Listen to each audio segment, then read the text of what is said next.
When you go down my Instagram and Facebook post, you're going to find a photo of me in a purple dress, which I posted sometime last year when I attended a festive concert organized by the Israel Embassy in Nigeria. Yeah, and everyone really likes the photos, lots of love, comments, all of that. But on that fateful day, I had issues with my Uber and got to the event really late. Then just as I was about to hand my invite over to the security guy, the strap of my heel cut loose. I had to take off the heels. Then during the event, I got a call from my boss saying I was fired. It was a bad day, I suppose. I'll give you the gist in a bit, but this is how to handle a bad day like a pro, because you need it.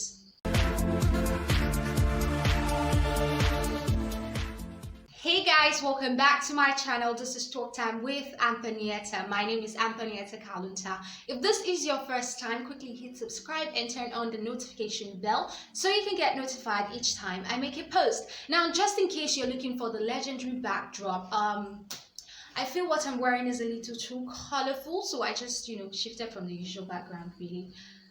So yeah. And yeah, I look a little different because, to be honest, I don't know what to wear anymore for these videos. So what she says, what you get. Deal with me. I love you too. Now to the story of the day. So I got to a place where I just felt, you know what, I wanted to go out, just do something nice. Then there's this man who I had brought on my show before, some politician thingy guy. And he invited me to be his date for an event, and then I accepted because what the hell, I wanted to go out. I needed some bougie in my life.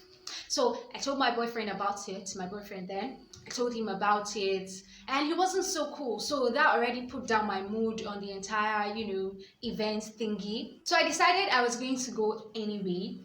After work, I got dressed. My friends, who were also my colleagues, helped me do my makeup, and I was ready. Took some really somewhat nice pictures, planned to take really nice ones at the event.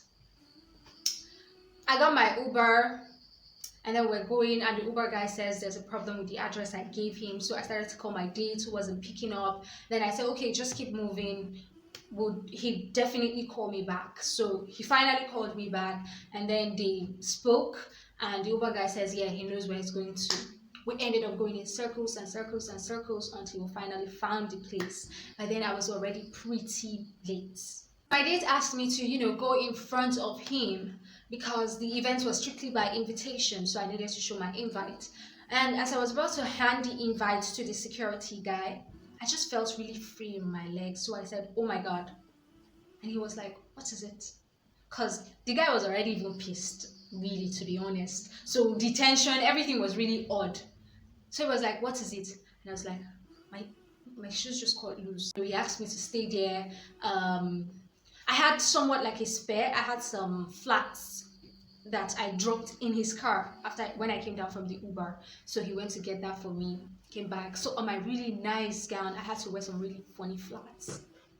I still decided to do this and go in for the events. So during the events, after the festive part of the event, it was some sort of, meet and greet, eat, and all of that. I got a call from a number I didn't have registered on my phone. So I picked the call, and it turned out to be the owner of the organization I worked with. And he was like, I left my system turned on, and it was like a really big deal recently, or at that point in time, people leaving their systems and all of that. And I'm a really careful person.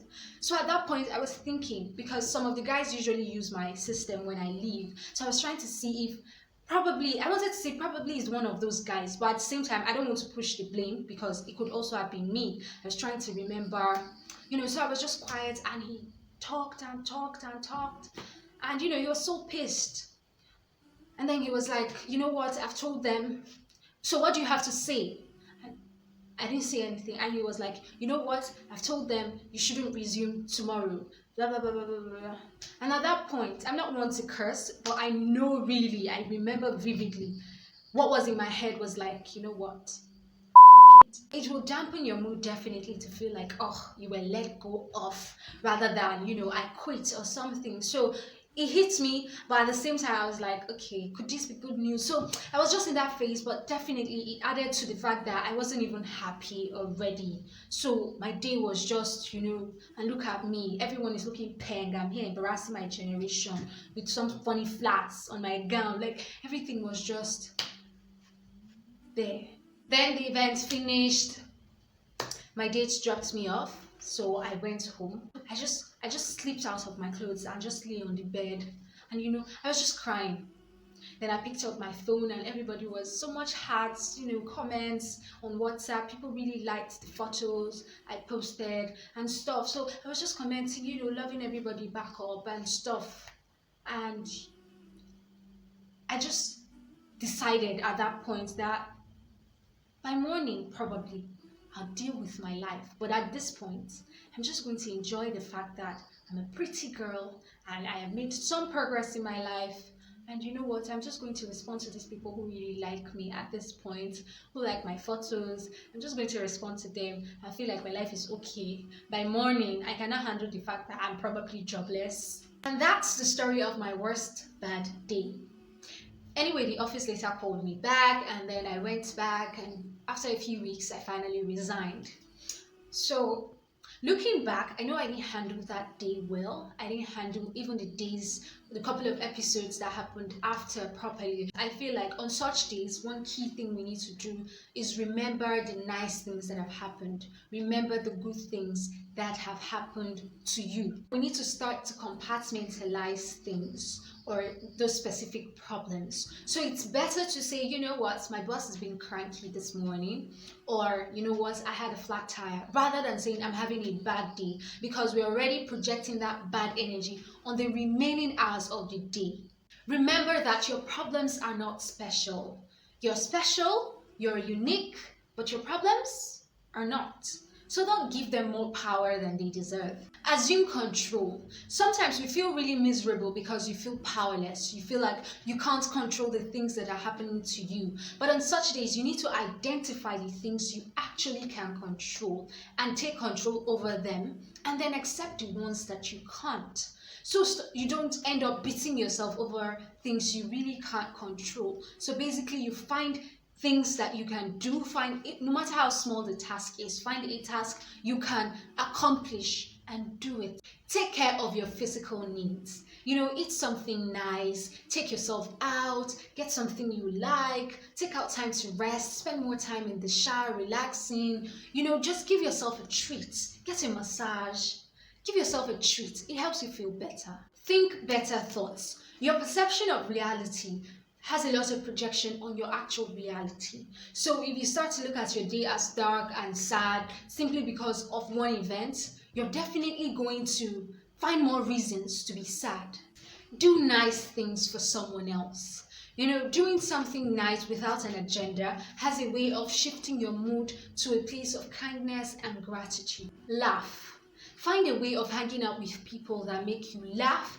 Find funny videos to watch. You may not notice it, but laughter has a way of improving your mood. Listen to good soul-lifting music. Now, if you're hurt because, say, for example, your boyfriend cheated or someone broke up with you, and you decide to listen to some Justin Bieber breakup song, how do you expect it to uplift your mood? You need to listen to something that is more uplifting, that would, feed your soul in a better way. Get in touch with your support network. Now, when you're feeling bad, you're more likely to want to sulk alone. But contact with your support network, people who are supportive of you, will enhance your mood. Get out. Try not to stay locked in. Go out, get fresh air in natural light. It will enhance your mood. Sleep early. Get a full night's rest on a day like that. Else you're going to wake up cranky and still sensitive for the next day. And of course, pray. You'll find peace and direction in the place of prayer. We never plan to have bad days, but no matter how great your life is on the overall, you're still going to have one of those crummy days. So just bless the Lord. Never forget his benefits. Never forget all the nice things that have happened to you, all the achievements, all the progress. And remember that it won't last forever. You'll be fine.